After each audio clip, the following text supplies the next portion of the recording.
welcome to Home Run for Julian. This is a series of events, rallies, forums conducted on behalf of the founder of WikiLeaks, Julian Assange. This afternoon, we have a set of panelists, including John and Gabriel Shipton, Julian Assange's father and brother. But before we begin the program, I would like to acknowledge that this country, the United States, that we all know its culture, its economy, its development, we would like to acknowledge the land and the stolen labor of the people that, if not for their sacrifices, this country would not exist. We are live streaming to you from Los Angeles, California, the traditional and ancestral home of the Tumba people. I would like to just take a moment to acknowledge their sacrifice. Thank you. My name is Sharon Kyle. I am the publisher of the LA Progressive, as well as a member of the Los Angeles branch of the Assange Defense Committee. Today we're going to be talking to Stephen Rohde, who is also a member of the Los Angeles branch of the Assange Committee, as well as Marjorie Cohn. And in the center here, we have John Shipton, who is Julian Assange's father, and Gabriel Shipton, Julian Assange's brother. And at the end, we have Jody Arma, also a member of the LA branch of the Assange Defense Committee, and an attorney and a law professor at USC. We're going to begin our questioning at this end of the table, and I'll start by questioning Steve Rohde. And Steve, if you'd like to add any information about yourself, please feel free to do so. But first, we'd like to know if you could give us an overview. Why is Assange charged with, and what is he charged with, and what are the ramifications of these charges for the rest of us? Thank you, Sharon. Thanks, everybody who's watching this event. It is a near culmination of a nationwide tour that John and Gabriel Shipton have been conducting over the last several weeks to bring attention to the human rights injustices surrounding the prosecution and incarceration of Julian Assange. This is, in my opinion, in the current atmosphere, the worst example of an attempt to repress freedom of the press in this country in modern times. As a First Amendment lawyer, a writer, a student of the First Amendment, I've looked back over the history of the United States, which has been stained by examples when those in power have exercised that power contrary to our Constitution, contrary to the First Amendment, and contrary to principles of international law and human decency. And the prosecution, incarceration, and torture of Julian Assange is a prime current example of that. I think unless the U.S. government does the right thing, if Julian Assange remains in prison, if he is ever extradited to the United States to stand charges, this will be one of the gravest injuries to the U.S. Constitution and to international law in our lifetimes. I am not prone to exaggeration, but I believe everything I just said. Many of you know the history of WikiLeaks, this extraordinary revolution in being able to present information to the people of the world on important issues and as a matter of public interest.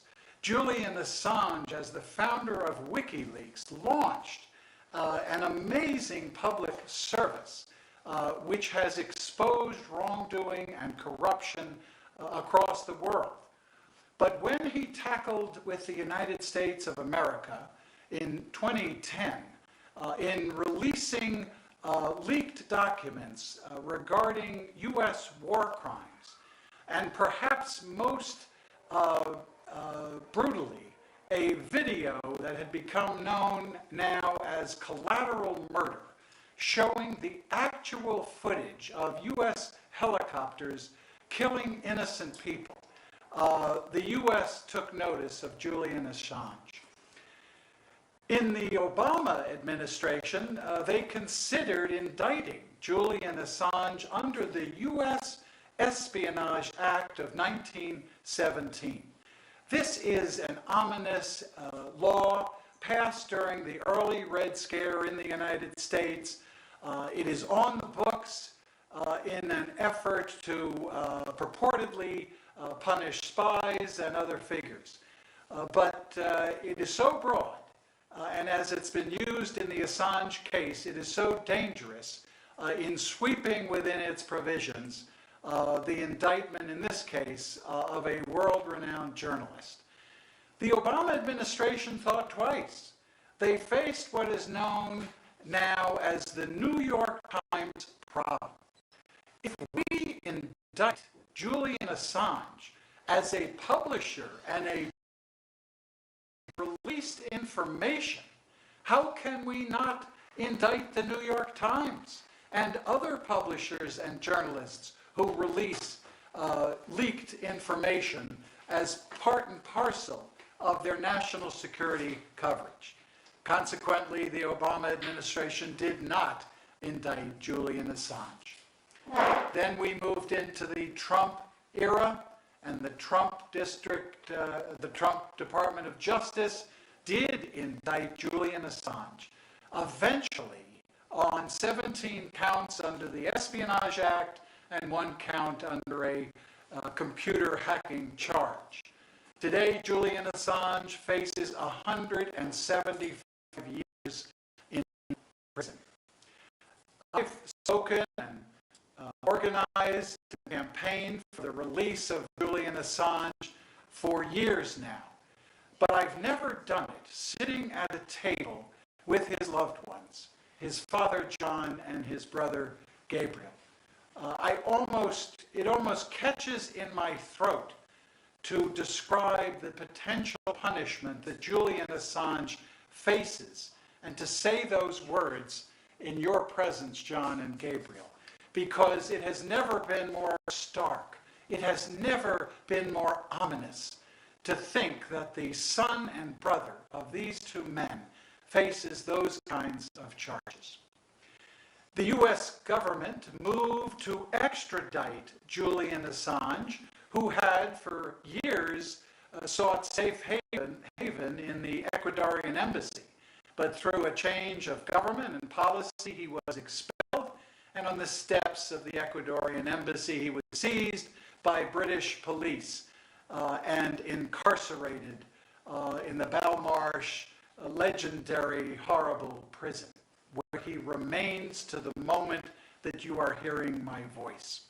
The U.S. government aggressively moved against Assange to have him extradited to the United States of America. Public hearings were held, and many of us weighed in, as did others. Witnesses testified to the contributions that Julian Assange made to freedom of the press and to public policy across the world. Others testified to how dangerous a precedent this would be to freedom of the press for Julian Assange to be extradited, prosecuted, and convicted. At the conclusion of those hearings, Judge Vanessa Barrester, on January 4 of this year, offered a mixed opinion in her extradition decision. As a bottom line, she denied the U.S. Extradition of Julian Assange.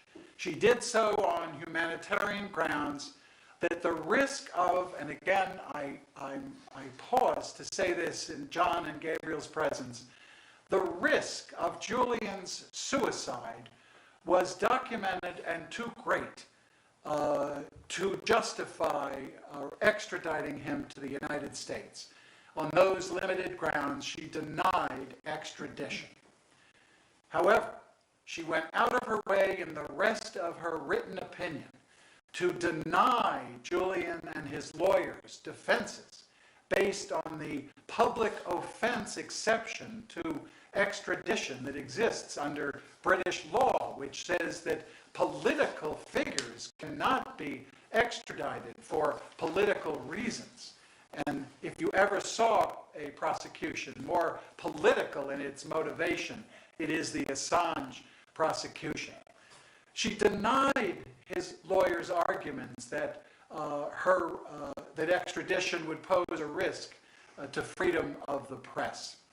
Those are dangerous time bombs sitting in the midst of her written opinion. Under the Trump administration, the ruling was appealed.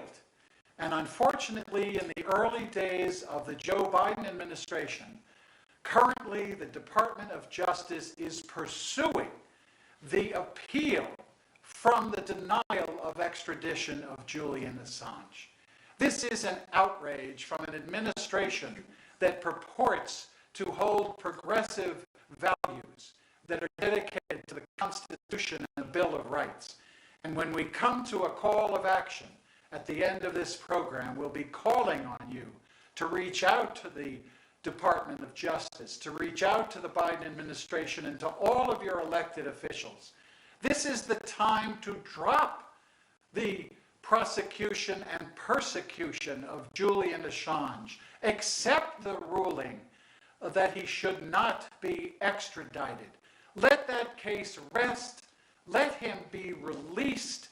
Let him return to these family members, to his wife, and to his children.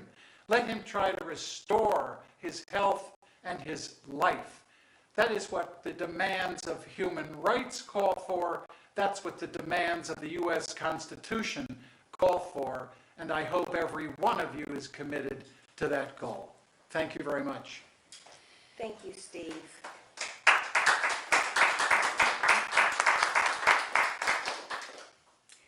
So now, it's clear that this committee is calling for the immediate release of Julian Assange, but I want to ask Marjorie, particularly for those who are watching this live stream, who don't understand why WikiLeaks and the disclosure that happened in 2010 was so important. Why is it important, and why did Chelsea Manning leak?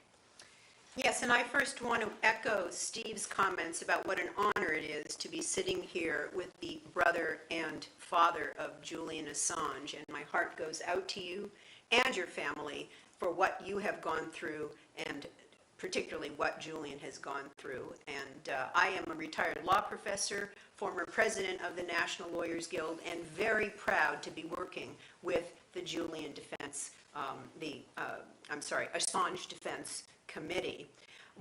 As Steve mentioned, the reason that Julian Assange is being persecuted and prosecuted is because he had the gall, he had the temerity to reveal evidence of U.S. war crimes. And this was a step too far for the U.S. government. They just could not abide that. So what exactly did Julian Assange and WikiLeaks publish?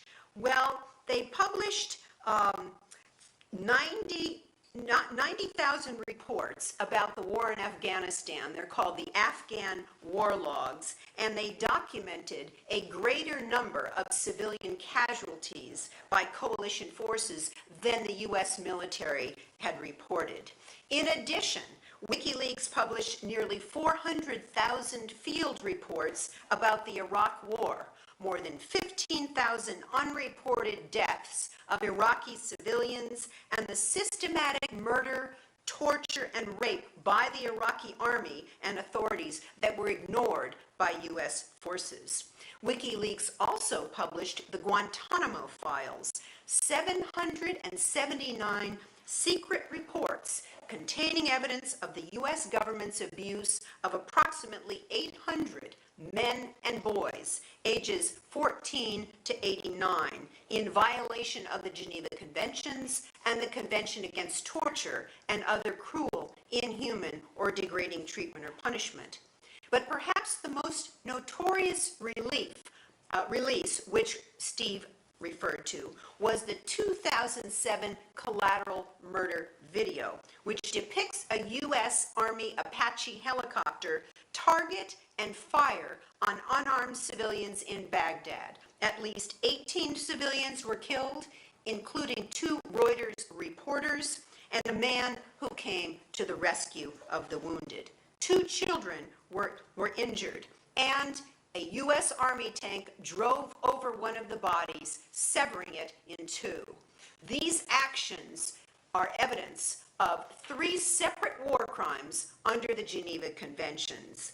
And one of the things that is rarely mentioned is that the revelations by Julian Assange and WikiLeaks actually saved lives, because when Obama was negotiating with the Iraqi government to withdraw U.S. troops from Iraq, the Iraqi government, having seen the war crimes that were revealed by WikiLeaks, refused to grant immunity to U.S. soldiers for civil and criminal activities that they might engage in Iraq, and so Obama was forced to withdraw more troops from Iraq, which actually saved lives.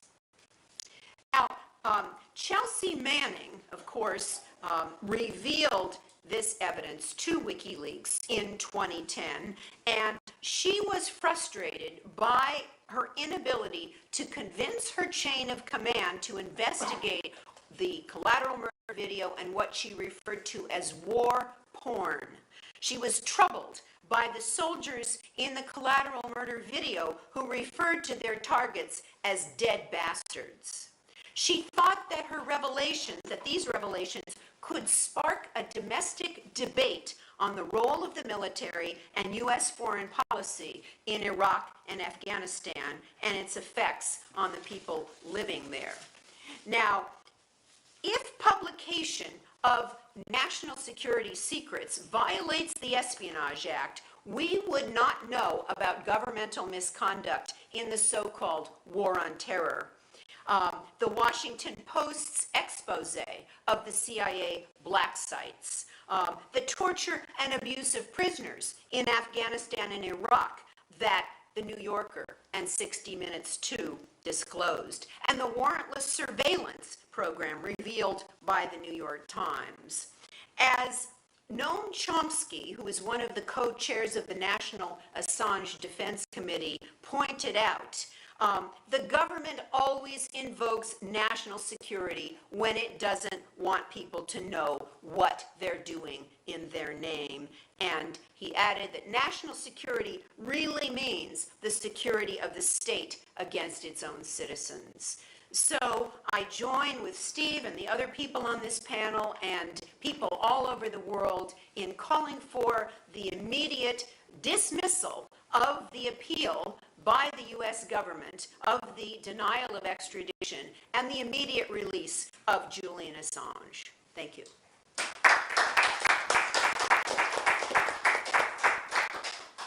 Thank you, Marjorie.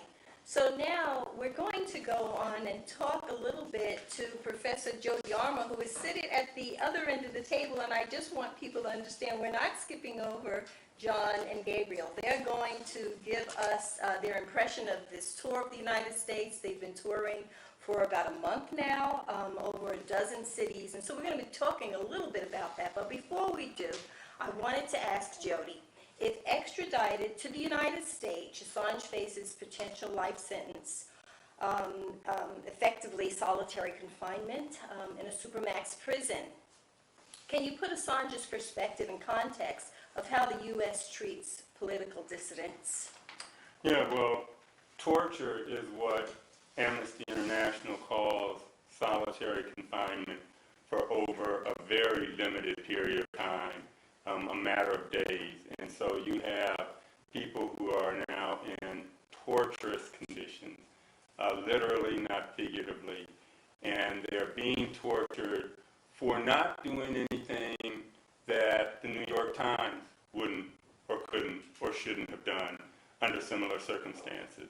So they're being tortured by the state, putting their blood on our collective hands, their pain and suffering on our collective hands for no good reason. If there were a good reason, Derek Chauvin just got a very stiff sentence because he kneeled on a man's neck for 9.5 minutes while he was gasping for breath. That's a clear wrong, right? Here we have something that isn't even a wrong, that it was a right that actually shed light on something that needed light shed on it, because we all know, as they say rightly, that democracy dies in the dark.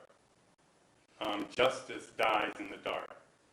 A lot of journalists like Gary Webb, I'm writing a book now on Gary Webb and the way he's exposed the corruption in the CIA at the highest level to the devastation of the black community. You know, we're talking about George Floyd, the generational upheaval we saw over last summer. That was a reckoning that was made possible by journalists. A lot of great journalism went into our seeing what really is going on with systemic racism in this country. So you have someone who is not committing a wrong worthy of even a misdemeanor, who is looking at being tortured by the state, and for that reason alone we should, for if no other, and there are lots of others that I'll go into hopefully later, but for that reason alone we should soundly reject what is a clear political persecution. You know, if someone's doing something that you can't differentiate from really the New York Times, then the exercise of discretion is to settle political scores. It's not to get at any, you know, real legal wrong.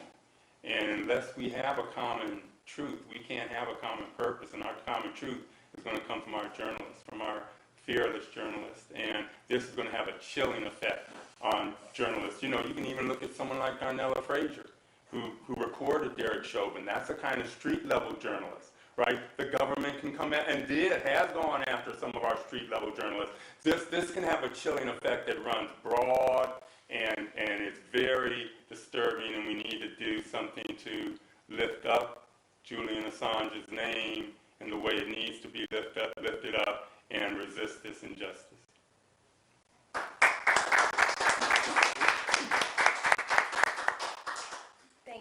Thank you, Jody, for bringing light to the broader ramifications of what this can mean to all of us. And having said that, and speaking of all of us here in the United States, now I'd like to go to Gabriel and ask, so you've been on tour for several weeks. I don't even know how you can still be awake.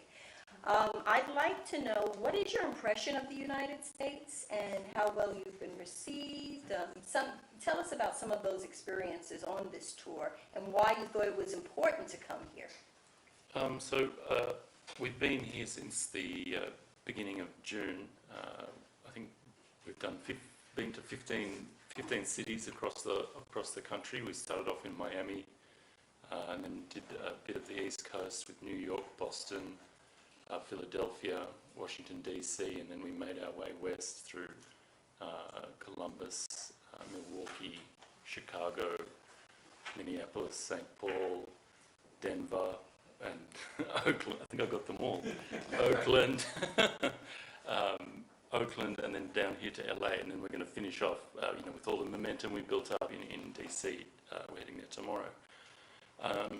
From the outset, just the amount of, this upwelling of support that we've seen, has taken our breaths away, really. I mean, as a member of Julian's family, a lot of the prosecution originates here. A lot of the sort of negativity around Julian originates from the US. So definitely come here with this perception that we're not going to be met with open arms and we're not going to find support. But it's been an absolute complete opposite. Normal Americans are coming out to say, we support Julian, we see that this prosecution is an assault on the First Amendment, an assault on the free press, and they're really concerned about that, and they're coming out to listen to us talk about it, which is a bit weird because, we're Australian from America, but, we're able to sort of raise it and get people together to talk about this issue, which is really important at the moment. And then what else is we've been seeing is sort of this, following this this upwelling of support from people has followed media support. So we've seen, I think it's almost 30 articles now since we arrived, in a variety of different publications. Radio shows, everywhere we go, we're doing radio shows, over 20 radio shows, local radio shows, doing interviews, talking about the First Amendment implications of Julian's prosecution. We've been on, today we're on MSNBC, we've been on Tucker Carlson, Amy Goodman, Democracy Now! And Fox News. That's often, one of the strange things is that Tucker Carlson and Amy Goodman both agree that this case is a danger to the First Amendment. So it's this sort of the First Amendment is overarching and encompasses all political views. So really, everybody should be out there, standing up for their First Amendment rights, and by doing so, freeing Julian. Thank you so much, Gabe.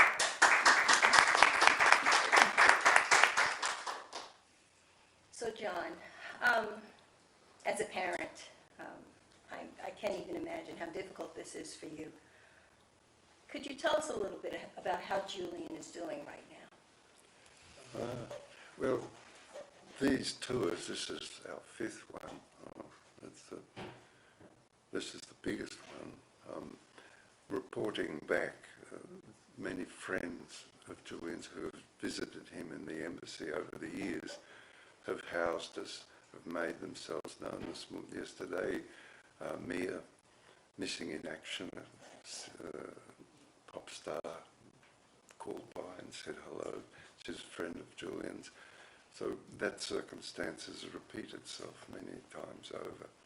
So that lifts spirits to think that when you're in a jail cell, which is maybe 10 feet by 8 feet, and your toilet's in the corner, and you're in there 23 hours a day, reaching out emotionally and imaginatively into the world, and that world returns your curiosity and care in saying that they are with you, they care for you.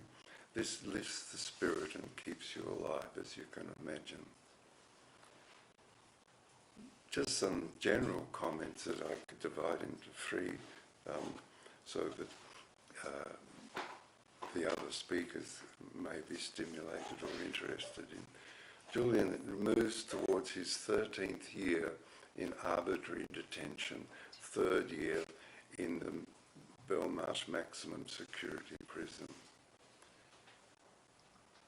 Arbitrary detention. In 2017, the United Nations Working Committee on Arbitrary Detention determined that Julian was arbitrarily detained and requested that the United Kingdom and the Sweden release Julian and pay him compensation. 2018 February, they followed up with a subsidiary report stating even more firmer language the same thing. The United Kingdom appealed, and those appeals were dismissed. That's the United Nations. A little later, the United Nations Rapporteur on Torture, Professor of Law at Glasgow University, Nils Melzer, interviewed Julian in the Belmarsh prison with 2 experts on psychological torture, and in a 36-page exacting report determined that Julian was a victim of psychological torture which consisted of calumnies, mobbing, lies, smears, malfeasance and misfeasance, the breaking of all of the requirements of due process and irregularities in process. 36 pages of it. He then sent a subsidiary conclusion report to the Swedish government, who had been involved, the Swedish prosecuting authority, involved in a conspiracy with the Crown Prosecuting Service. Now, this is documented with FOIs. Niels Ladefogh and myself went to Gothenburg and picked up 5,127 pages of FOI releases documenting this, what I'm saying now, what I'm about to say. Stefania Marizzi's FOIs equally documented. Stefania had to take the data people in the United Kingdom to court to get them to release what is rightfully ours. These demonstrated as follows: once the Crown Prosecuting Service and the Swedish Prosecuting Authority entered into a conspiracy to keep Julian in the embassy. That comes as a surprise to you, doesn't it?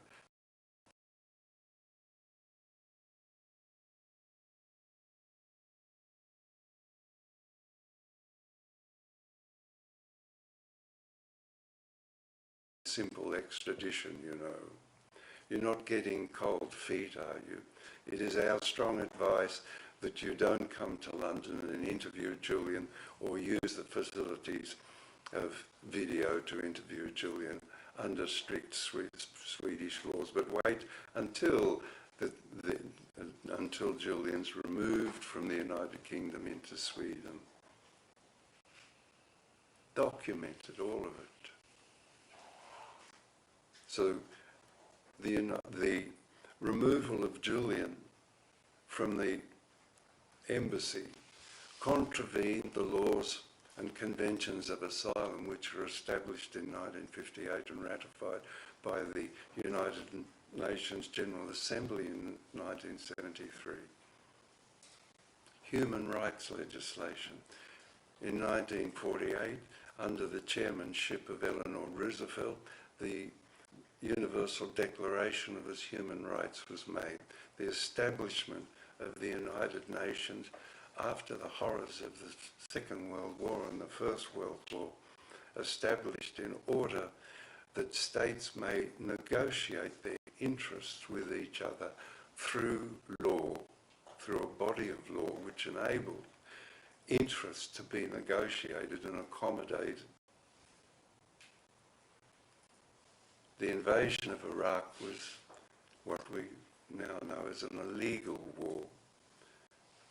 It was a declaration of war upon the Iraqi people, a modern war, where warfare is against the civilian population. I'll make that point over and over again.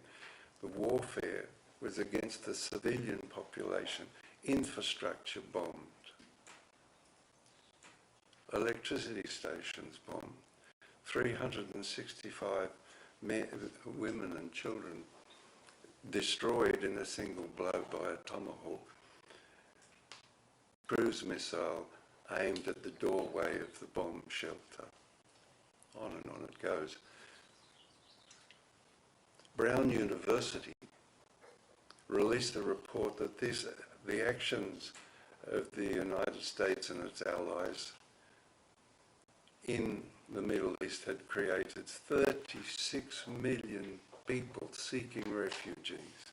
36 million men, women and children seeking refuge around the world. There are many here and in my country and in Italy. 36 million.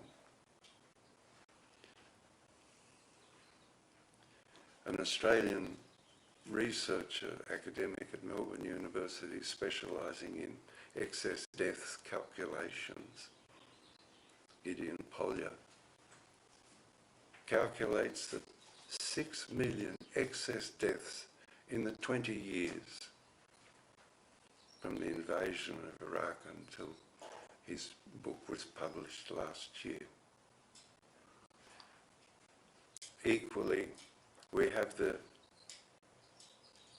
horror of 7 countries destroyed in part or in whole. You can nominate them. Sudan, Syria, partially destroyed Pakistan, Libya, Iraq, Afghanistan, on and on the list goes. what a rough beast. Its hour come round at last. Slouches towards Bethlehem to be born. Now, I mention these things not to burden the conscious and the consciences of the people of the United States. These are phenomenons of Washington. As we travel around the United States, we are received wholeheartedly and warmly and offered every sort of hospitality. I don't mention these things to burden the people of the United States. But the results have been of those magnificent releases. I'll come to that in a second. In around 1800, the Magna Carta was drawn up between the barons and the king, inventing for the first time a shield of law between the people and the sovereign. The sovereign had to obey the law, and equally the people had to obey the law.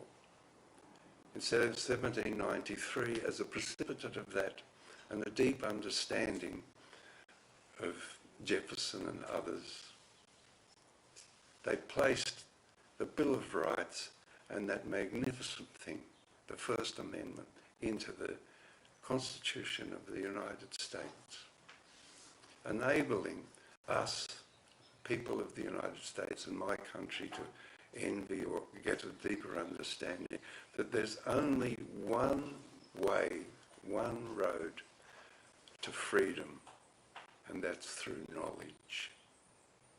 That's what that First Amendment contains and embraces us all.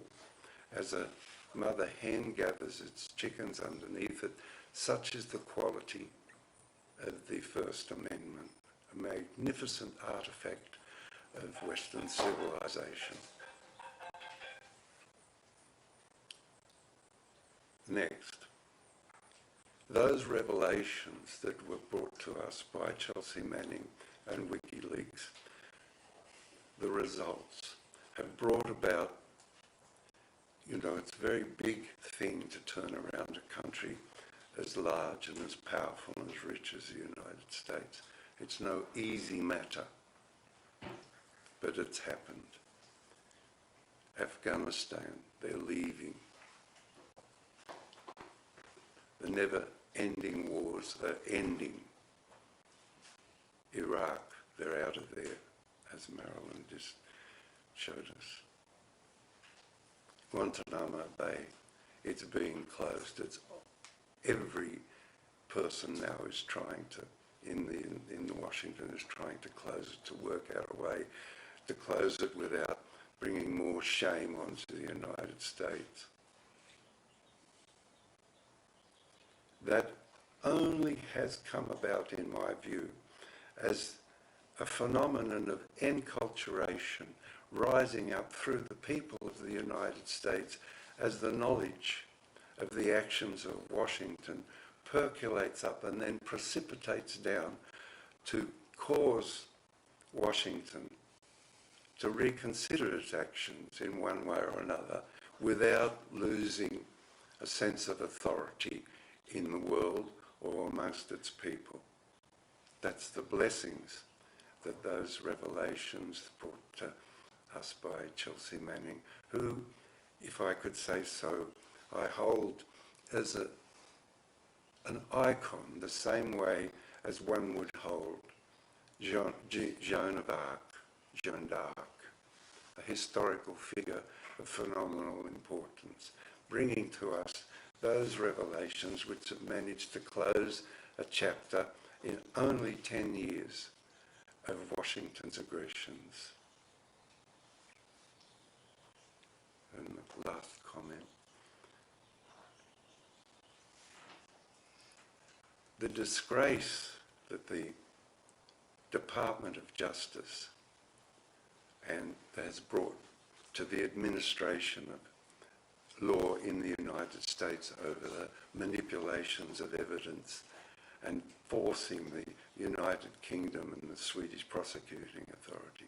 The disgrace that the Swedish prosecuting authority has brought upon itself in Sweden, as Sweden was once thought of as a model society, now only known as a purveyor of junk furniture. The United Kingdom, the invention of a shield of law between the people and the sovereign, disavowed in a careless, sadistic, malicious-filled show trial in September of Julian Assange, dismissing particular aspects of the treaty, the extradition treaty between the United States and the United Kingdom, which specifically says there will be no extraditions for political purposes. And I guess we all clearly understand that being charged with espionage is political. They've brought shame upon themselves. Paul Craig Roberts states that the shame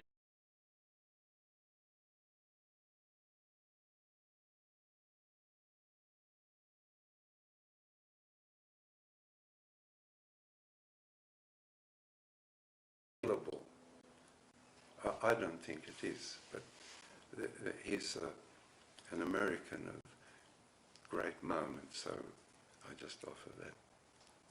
But with the freeing of Julian, with the bringing home to his family of Julian, with the reinstatement of the qualities and the deliberations of the United States, of the United Nations, we're allowed once more to emerge and see the stars. Thank you.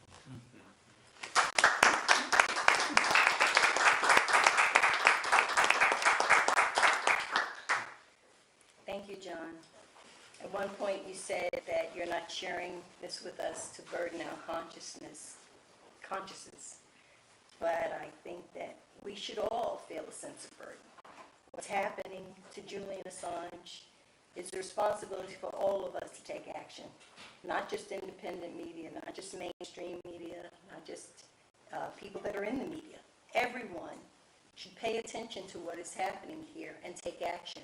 And at the end of this program, we're going to be sharing with you ways that you can do that.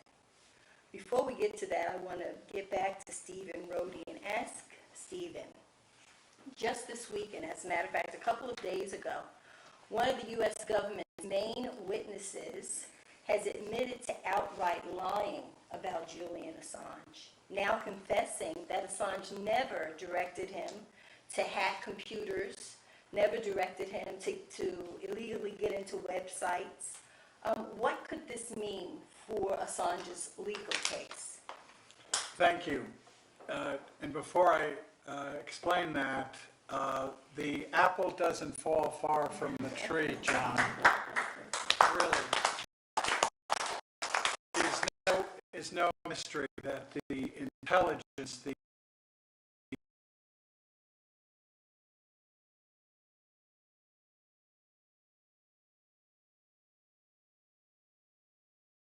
his father. I am very, very moved by being with you today and hearing your words.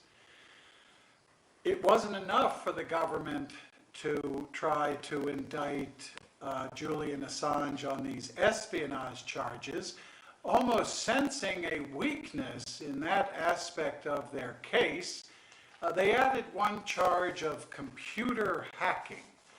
And to shore up that count, they made a deal with the devil in engaging a witness named Sigurdur Thordarson.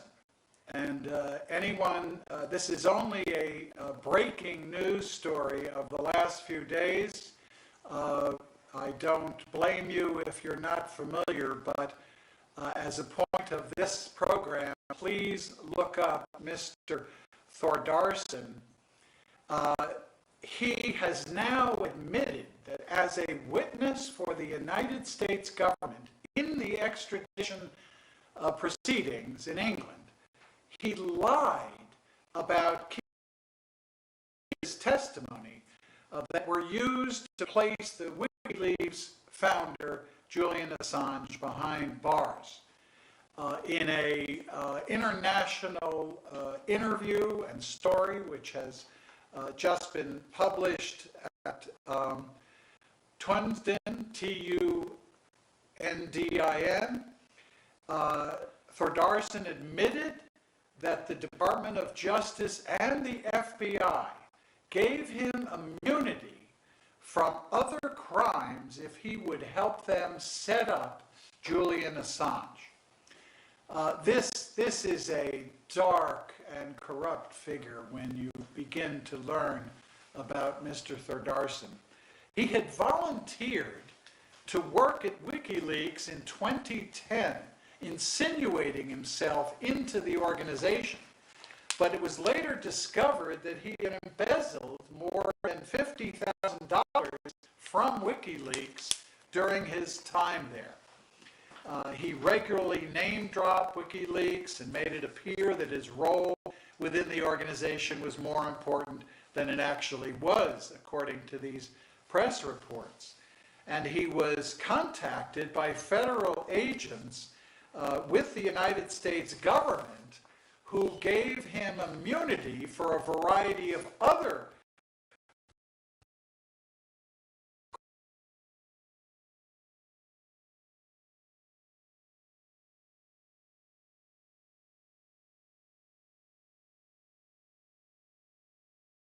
him to hack government servers in order to obtain classified information.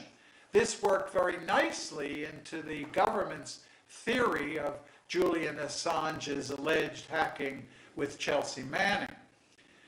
This conversation, Thordarson now admits, never took place, and now Thordarson admits that he made it all up to get himself out of trouble. He's also provided chat logs proving that WikiLeaks had no clue that he was involved in any hacking, and the logs also prove that he actively deceived Assange and the rest of the team. Whistleblower Edward Snowden has recently said that this should end the case against Julian Assange. There is a principle in American law which may have been borrowed from British law, that the errors of the constable and the errors of the judiciary and the errors of the prosecutor of this caliber disqualify a prosecution from going forward under fundamental principles of due process. If there were not enough grounds that we've begun to elucidate today for ending this prosecution of Julian Assange, I invoke the word that John used frequently, shame.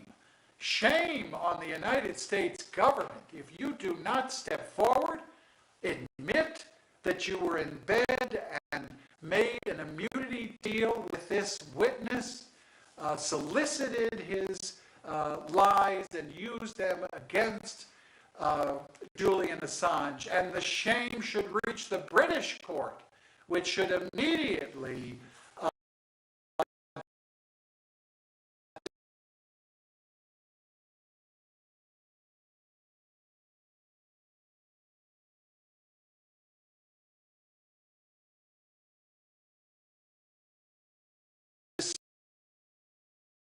one more reason of the lengths to which our U.S. government has gone. I'm ashamed of our government as I sit in the presence of these friends from Australia. I'm ashamed of this government for what it's done, and I hope everyone else is too.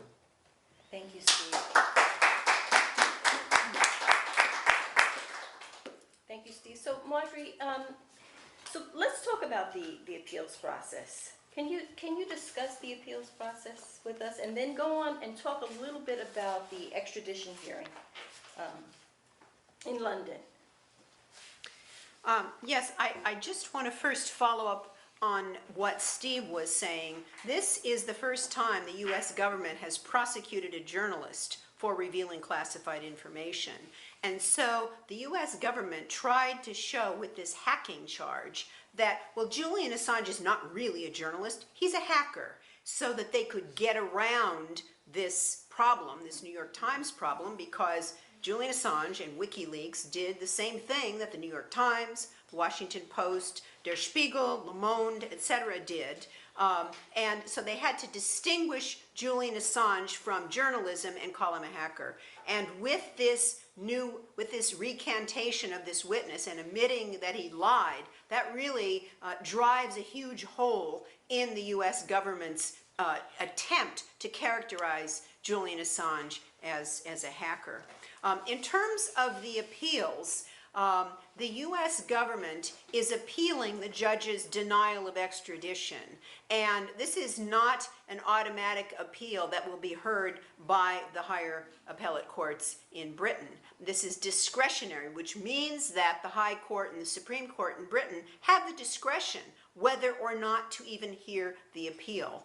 And so if the High Court in Britain decides to hear the appeal and rules again against the U.S. government, in other words, affirms the judge's denial of extradition, then the U.S. government can appeal to the British Supreme Court. And once again, the U.S. government has no right to have their appeal heard by the Supreme Court. That also is discretionary, and the Supreme Court rarely hears appeals, only when there's a point of law of general public importance.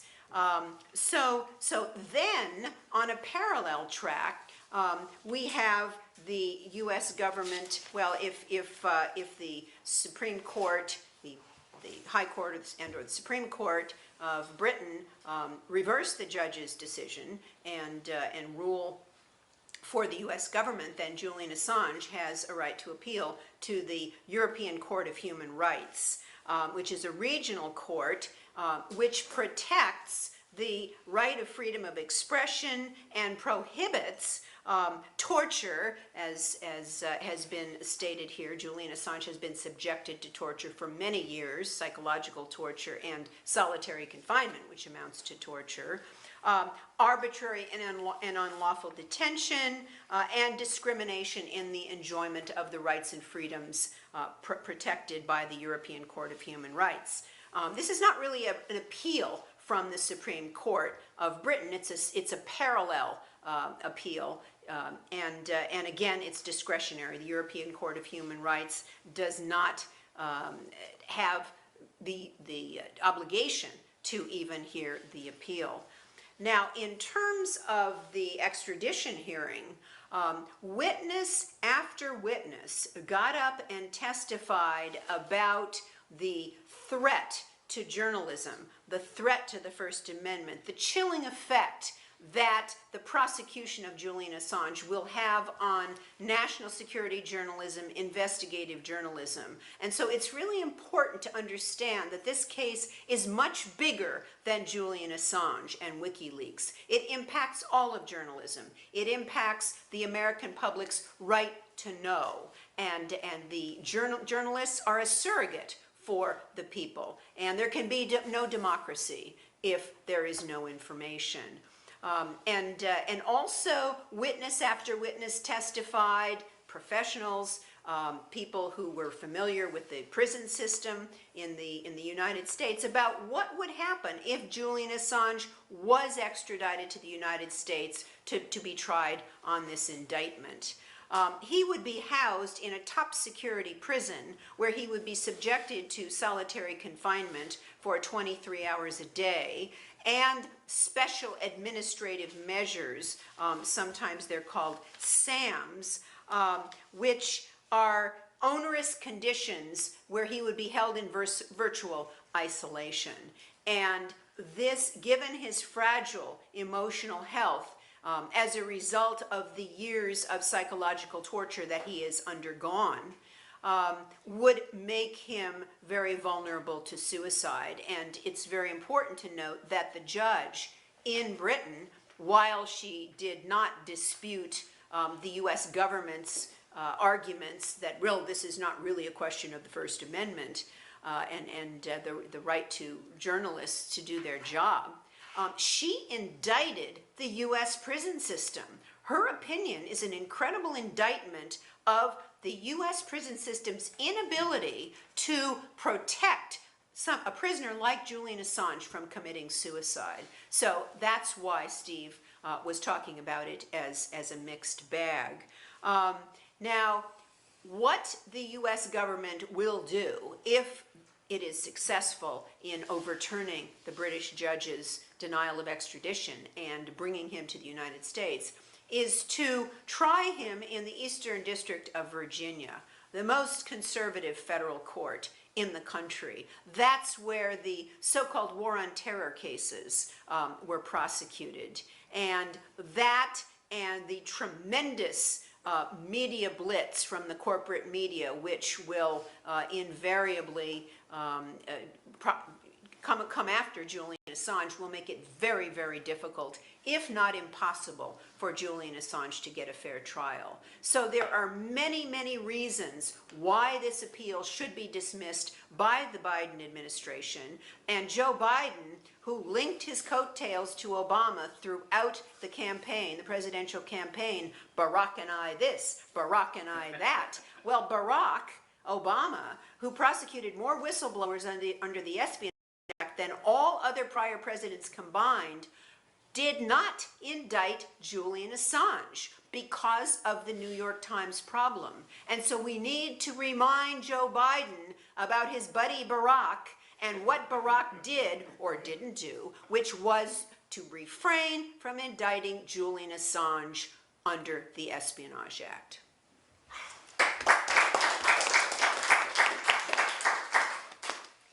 Thank you so much, Marjorie. So, we're in a situation now where Julian Assange continues to be arbitrarily detained according to the words of the United Nations.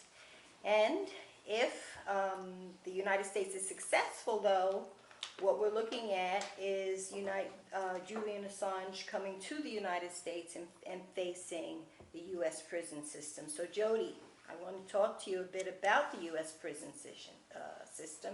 You know a little bit about that.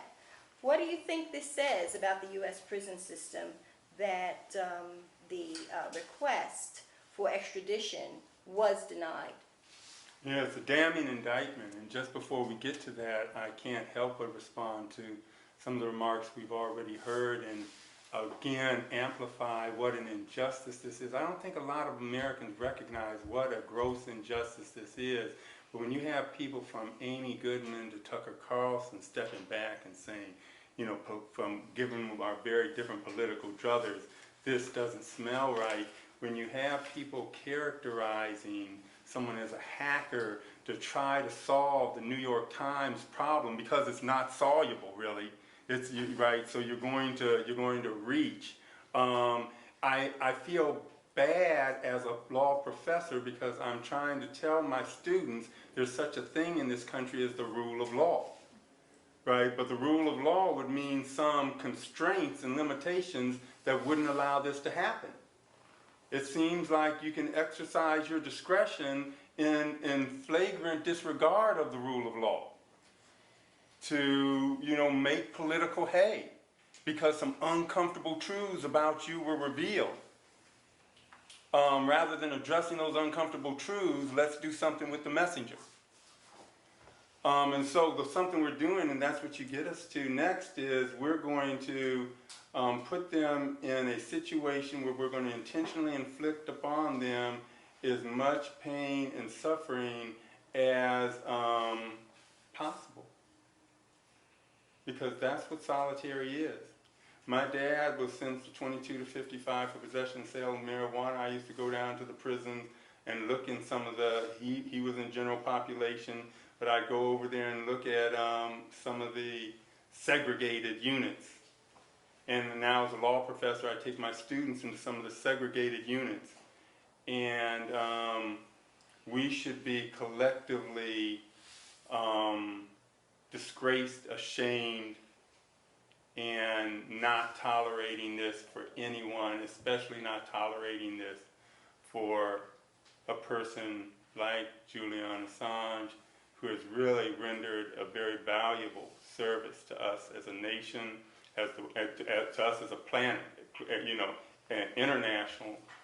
Actually, he's helped to reduce harm that otherwise would have been inflicted. And we so often, here comes 4th of July, and we're going to talk a lot about freedom and celebrate our unity, but that's going to have a hollow ring if we don't do something now about this festering injustice that is this Julian Assange persecution. Thank you, Jody.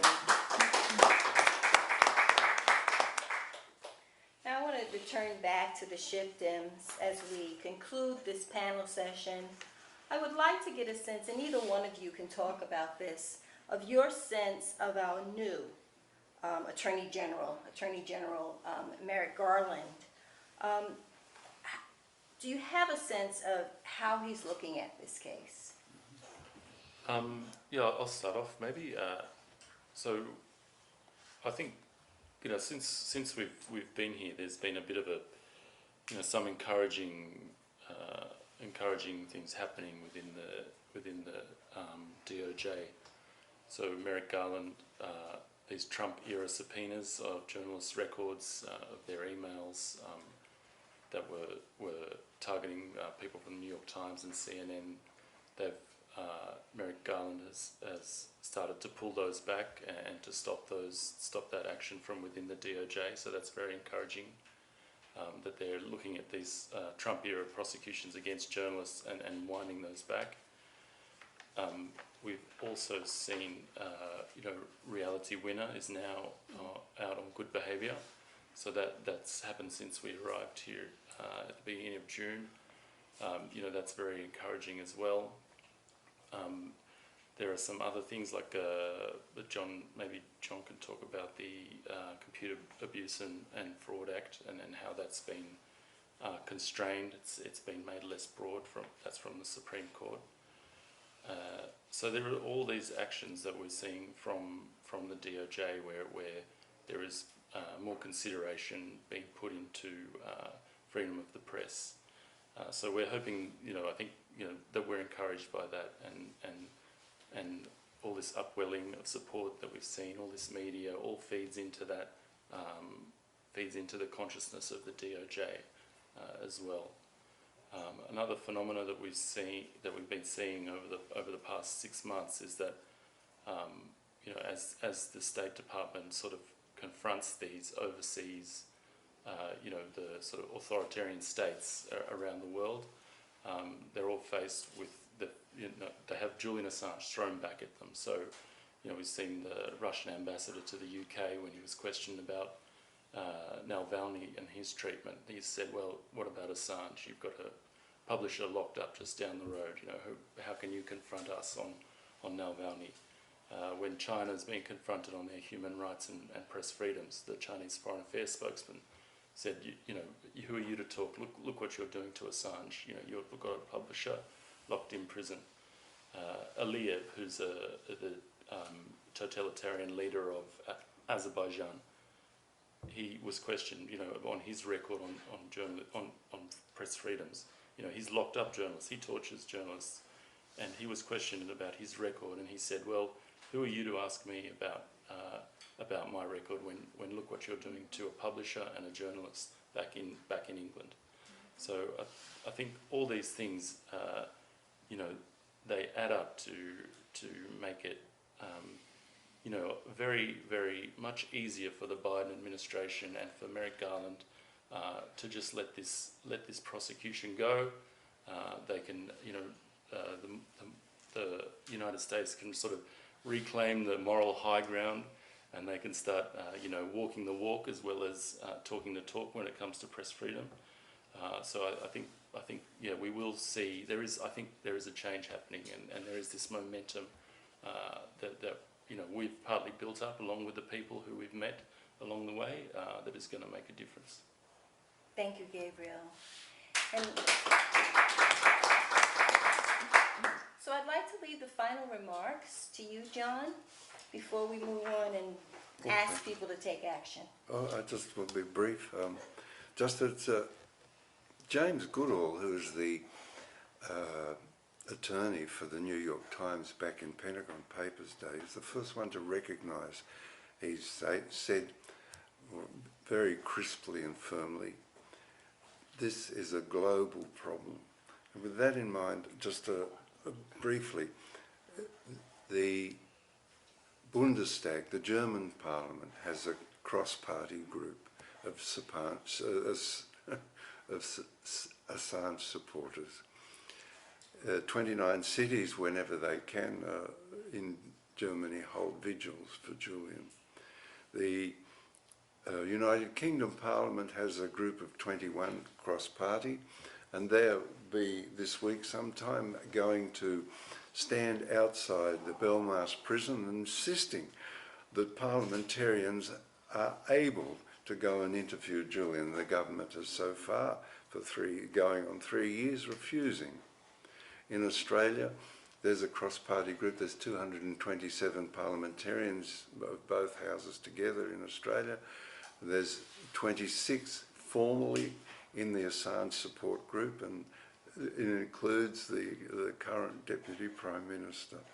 In France, the same situation, the cross-party group in their parliament. In Spain, the same, only much larger in Spain. So in Italy, we did a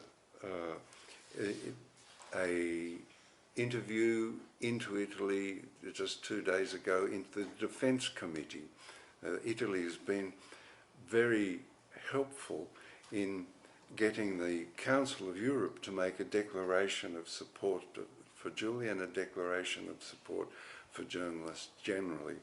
The Commissioner for Human Rights of the Council of Europe equally made a declaration of support. The Austrian Foreign Affairs Department made a declaration of support. The Swiss Canton of Geneva offered Julian a humanitarian visa to be taken up whenever he wished to, so that they have specialist hospitals there where he could go and recover from the psychological torture.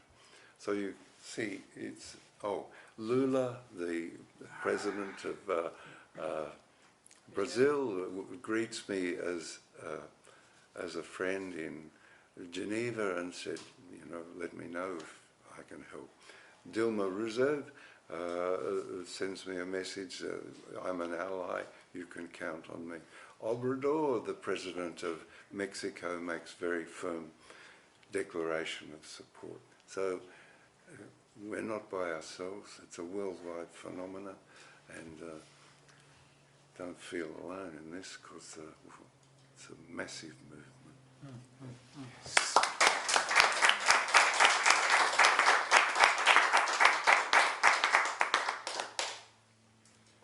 Just as a prelude to our call to action, I learned an hour ago that Julian's birthday is July 3rd. Yes. Is that right, John? Yes, yes. How yes. old will he be? 50. 50? Yes. Nice round number. Yeah, 50. Well, I think all of us should give Julian Assange an Independence Day gift on July 3rd. As these gentlemen go to Washington, and we'll hear further from Sharon what we can do, we really should target releasing Julian Assange by his birthday on July 3rd. That would be the minimum we could do if we're going to give any meaning to American Independence Day, and no figure best remembered than Frederick Douglass questioned Independence Day, but this would be a step forward in the American Independence Day to have released Julian Assange by that day.